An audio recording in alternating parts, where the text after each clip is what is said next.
Hello mga palangga. So for today's video, nandito tayo sa farm mga palangga. Oo, itutour ko kayo. So ito pala yung bahay ni Ate Langga, walang tao. So naisipan niya na ipalinis yan. At ako naman langga ay talagang mahilig ako magtutulong-tulong langga. Ewan ko ba.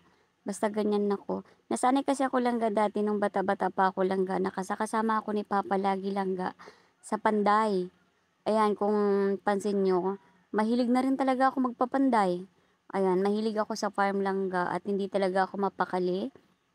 Pag wala akong ginagawa sa buhay langga, hindi ako sanay talaga na nakahiga lang or nanood lang. Basta mahilig talaga ako magtutulong-tulong. So, ayun na nga naisipan ko nga, sabi ko kay Papa ako na magapintura. Then sabi ni Papa kailangan daw itagtagin muna para matanggal yung mga luma na pintura langga, no? At talagang minaso na nga natin para matanggal yung mali-alikabok. Tapos, nilagyan na nga natin ng pintura langga. So, dahil nga hindi tayo marunong magpintura, kung ano yung tinuro ni Papa, yun na lang talagang gagawin natin.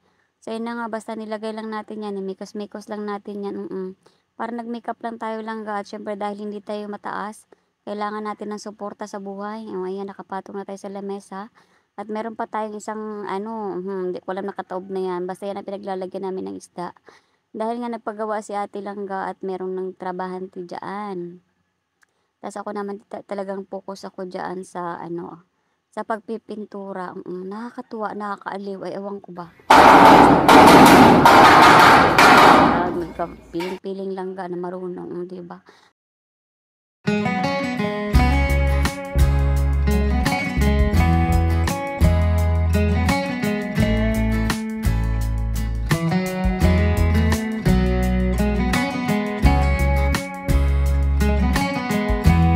Ayun na nga, huli ko na na-realize lang na puno na ng pintura yung buhok ko. Kaya kailangan lagyan ko na ng takip.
hours later. Ayan mga palangga, ito na yung ating nagawa mga palangga. Ayan, so kinapos tayo sa pintura mga palangga. Tomorrow na lang siya tatapusin. Ayan. So mga palangga, kung pansin nyo, hindi pa talaga siya tapos. Yung lugar kung saan tayo madalas nagbablog mga palangga. Ayan. Kaya lang, tiyagaan nyo lang para matanggal talaga. Kasi kung tubig lang mga palangga, hindi siya matanggal.